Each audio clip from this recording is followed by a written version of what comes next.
अगर आप भी लेना चाहते हैं देश दुनिया की तमाम जानकारी तो आज ही सब्सक्राइब करें हमारे चैनल को।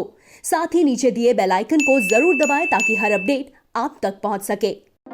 केंद्र में विपक्ष तीसरा मोर्चा बनाने का प्रयास कर रहा है।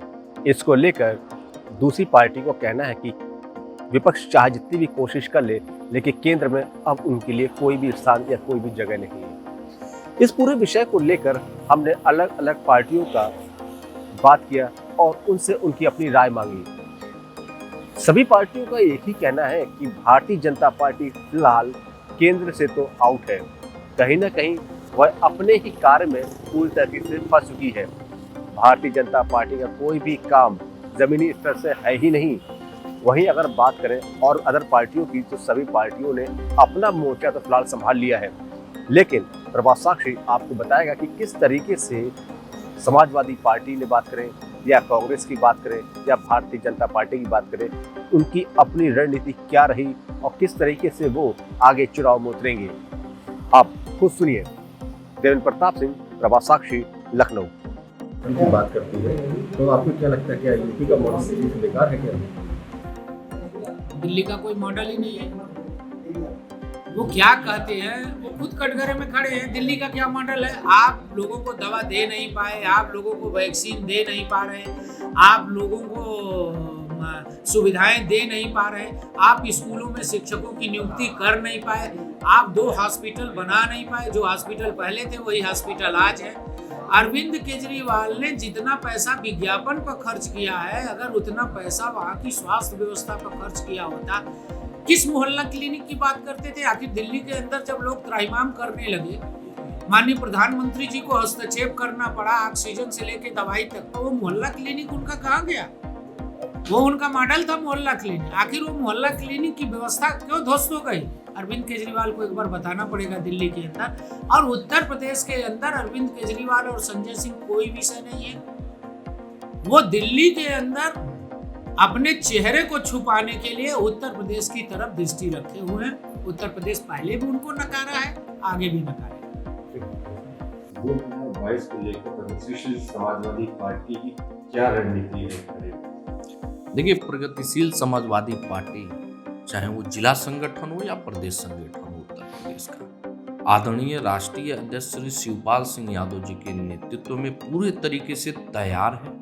अभी प्रदेश कार्य समिति की बैठक हुई, पदाधिकारियों के साथ चर्चाएं हुई कि हम लोगों को चुनाव कैसे लड़ना है, किन मुद्दों पे लड़ना है, और सारी की सारी रणनीति तैयार हो गई है। हम लोग को चुनाव कहीं ना कहीं जो यहाँ के लोकल इश्यूज हैं, जिस तरीके से लोग परेशान हैं, पीड़ित हैं, प्रताड़ित हैं, आप देखिए एक समुदाय को, एक वर्ग को बार बार टारगेट किया जा रहा है। तो ऐसे स्थिति में प्रगतिशील समाजवादी पार्टी आदरणीय श्री शिवपाल सिंह यादव जी के नेतृत्व में पूरी तरीके से तैयार है। 22 के चुनाव का आगाज होते ही पार्टी पूरी तरीके से और जोर शोर से अपने अपने क्षेत्र में लोग लग जाएंगे। 22 की बात करें तो भाजपा कांग्रेस भी लगभग अपना हाथ जमाना शुरू कर चुकी है। आप लोग लगातार 3-4 दिन से बैठकें हो रही है, कांग्रेस भी बैठकें कर रही है, कहीं ना कहीं अपनी रणनीति मजबूत कर रही है। इसमें कांग्रेस को क्या प्रगतिशील समाजवादी पार्टी को क्या लगता है कि बैठकों से कुछ फर्क पड़ेगा 22 में? देखिए, भारतीय जनता पार्टी की जो लगातार बैठकें हो रही है, ये अंतरकला है। भारतीय जनता पार्टी अंतरकला से भी हार रही है। आम जनमानस में नाराजगी तो है ही, लोग प्रताड़ित पीड़ित तो हैं ही, लेकिन ये जो बार बार बैठकें हो रही है, ये केवल इन लोगों का लेन देन का मामला है, कमीशन का मामला है, विभाग का मामला है। एक अंतरकला में जो विवाद पैदा हुआ है, 2022 में मुख्यमंत्री का चेहरा कौन होगा? केशव मौर्य जी होंगे कि श्री योगी आदित्यनाथ जी होंगे? ये सब विवाद को सुलझाने के लिए बार बार बैठकें हो रही है। प्रदेश की जनता के लिए थोड़ा बैठकें हैं, इनको केवल अपने दल हित की चिंता होती है। हाँ, प्रगतिशील समाजवादी पार्टी दल हित के साथ साथ ज्यादा चिंता इस उत्तर प्रदेश के लिए, इस उत्तर प्रदेश की आवाम के लिए और सभी समुदाय, सभी वर्गों के लिए चिंता होती है। तो आदरणीय राष्ट्रीय अध्यक्ष जी, हमारे भारतीय जनता पार्टी का तरीके से हम लोग नहीं कार्य करते हैं। हम लोग आम जनमानस की लड़ाई लड़ते हैं, वो लोग अपनी लड़ाई लड़ते हैं। भाजपा की बैठक के बारे में बताया, कांग्रेस की बैठक के बारे में नहीं बताया, नहीं, देखिए कांग्रेस का अपना सरकार में तो है नहीं, तो मुझे लगता है कांग्रेस भी अपनी रणनीति बना रही होगी, हम लोग भी अपनी रणनीति तैयार कर रहे हैं। तो आपकी चुनौती में कांग्रेस नहीं है। नहीं, चुनौती में कांग्रेस है नहीं है, ये तो सब सामने आ जाएगा।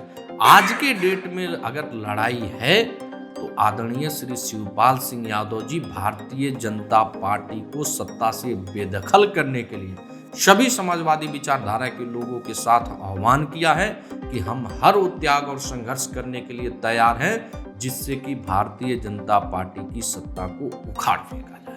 22 को लेकर पहुंची समाजवादी पार्टी जाहिर है कि अब समाजवादी पार्टी में विलय होकर चुनाव लड़ेगी। नहीं, देखिए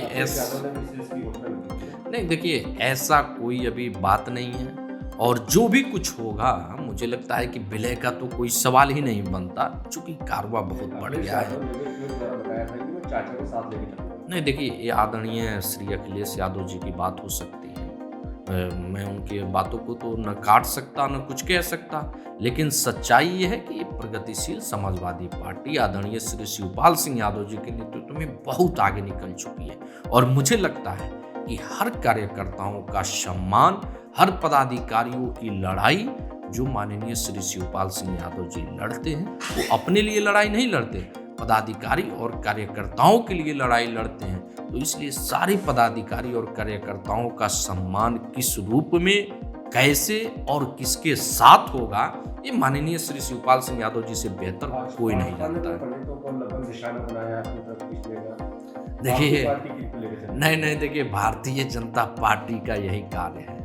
ब्राह्मणों की हत्या करवा रही थी भारतीय जनता पार्टी, तब उसे नहीं समझ आ रहा था। आज ब्राह्मण प्रलोभन देने से ब्राह्मण थोड़ा जाने वाला है, लेकिन प्रसपा मैंने कहा ना कि सारे समुदाय, सभी वर्ग, सभी धर्म, सभी मजहबों को मानती है, और मुझे लगता है कि अगर किसी भी वर्ग, किसी भी जाति के साथ अगर अन्याय होता है तो प्रसपा प्रमुख श्री शिवपाल सिंह यादव जी पहले खड़े दिखाई देते हैं। 2022 को लेकर चुनाव तैयारी चल रही है, विपक्षी दल की रणनीति चल रही है, और सेवा दल क्या है? देखिए, जिस प्रकार से उत्तर प्रदेश के अंदर पिछले कुछ साल में 4.5 साल का जो योगी सरकार का आपने शासन देखा है, लोग तो कहते हैं यहाँ पे ना राशन है ना शासन है, भारतीय जनता पार्टी का सिर्फ भाषण है, मतलब भाजपा यानी भाषण है, तो सिर्फ भाषणबाजी है। लोगों को शिक्षा चाहिए, स्वास्थ्य चाहिए, रोजगार चाहिए, बिजली चाहिए, पानी चाहिए, इन सब मुद्दों पर लोग चर्चा करना चाहते हैं, और ये लोग जो है वो सिर्फ और सिर्फ एक तरीके से लोगों में भावनात्मक लड़ाई और एक दूसरे के प्रति नफरत की जो बात है वो करके सत्ता में आना चाहते हैं। उनका एजेंडा था कि शायद वो राम मंदिर के मुद्दे पर चुनाव लड़के इस बार फिर से दोबारा सत्ता में आ जाएंगे, पर रामलल्ला ने भी कमाल करके दिखाया कि जब कोई उनके साथ धोखा करेगा, धोखाधड़ी करेगा, तो वो जो है वो उजागर हो जाएगा। और वो रामलल्ला की जमीन में जिस प्रकार से उन्होंने दलाली किया है, और दलाली करके ये साबित कर दिया है कि इनको ना रामलल्ला में श्रद्धा है ना हमारे धर्म में श्रद्धा है, इनको तो सिर्फ अपनी दलाली खाने की और सत्ता में आने की वही एक उनकी सोच है। और उसी सोच को लेकर हम लोग चर्चा करेंगे, लोगों के बीच में जाएंगे कि जो अगर रामलल्ला से धोखा कर सकता है तो आम जनता से वो क्या नहीं कर सकता है। और मुझे लगता है कि लोगों की, जनता के मुद्दों पर जब लड़ाई होगी तो पूरी तरह से, अभी आप देखेंगे यूपी में कौन लड़ाई लड़ रहा है, भारतीय जनता पार्टी के कुशासन के सामने या दुर्योधन और दुशासन के सामने लड़ाई कौन लड़ रहा है? सिर्फ कांग्रेस पार्टी लड़ रहा है, कांग्रेस के फ्रंटल लड़ रहे हैं, कांग्रेस का कार्यकर्ता लड़ रहा है। तो ये आने वाले समय में लड़ाई जो होगी वो भाजपा के खिलाफ यूपी की जनता की होगी और भाजपा के खिलाफ कांग्रेस की होगी, और कांग्रेस और जनता मिलकर भारतीय जनता पार्टी को परास्त करेंगे। राम मंदिर जमीन को लेकर विवाद उठा,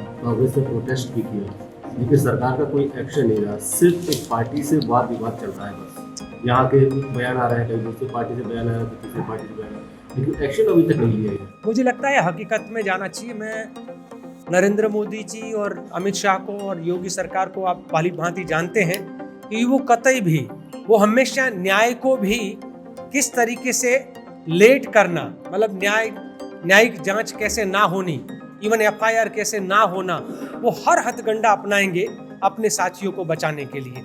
पर लीगल जो डॉक्यूमेंट है, जमीन की जो खरीद फरोख्त के जो डॉक्यूमेंट है, वो जो 20 लाख में खरीदी हुई जमीन कैसे करोड़ों के दाम बेची गई है, और वो 2 करोड़ की जमीन जो है वो कैसे अनेक करोड़ की जमीन हुई है। और उसको खरीदने में साक्षी के तौर पे वो जमीन के वो रामलला जो ट्रस्ट है, वो ट्रस्ट के ट्रस्टी, राम मंदिर के वो ट्रस्टी खुद है, वो मिश्रा जी, और वो जमीन के ट्रस्टी होने के नाते वहां पे भी है, इधर भी है, खरीदने वाले में भी है। मैं मानता हूं कि भारत की जनता बहुत आस्था में बिलीव करती है, और हमारे राम कृष्ण इन सब श्रद्धा का विषय है।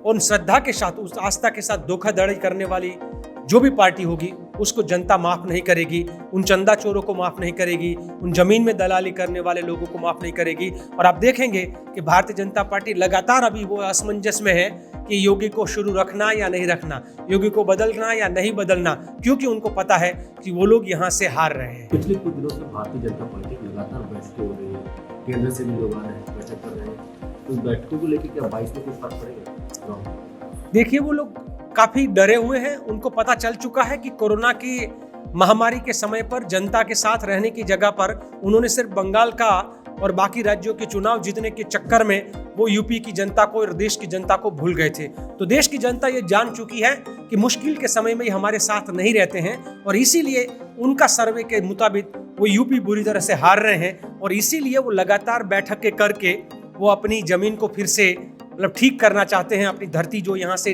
खिसकती जा रही है, सत्ता को देखते हैं कि वो हार रहे हैं तो उसको कर रहे हैं। पर सवाल ये खड़ा होता है कि आज उनको चुनावी सत्ताओं को लेकर बैठकें दो करने चाहिए कि तीसरी लहर ना आए उसकी तैयारी करना चाहिए, उसको लेकर जनता को भी ये सवाल पूछने की जरूरत है। आखिरी सवाल, कांग्रेस का पहला निशाना कौन रहेगा? देखिए, 2022 के चुनाव में किसको चुनौती मानती है भाजपा, सपा? मैं मानता हूं कि कांग्रेस पक्ष जो है वो पूरी तरीके से अभी के दुशासन के खिलाफ, दुखद शासन जो है, कुशासन जो है, उसके खिलाफ कांग्रेस पक्ष लड़ेगा, और वो लड़ने के लिए जो भी रणनीति है वो हाईकमांड तय करेगा। अभी तो हम लगता है कि हम उत्तर प्रदेश की भारतीय जनता पार्टी के शासन के खिलाफ अगर कोई मैदान में है तो सिर्फ कांग्रेस है और कांग्रेस के कार्यकर्ता है।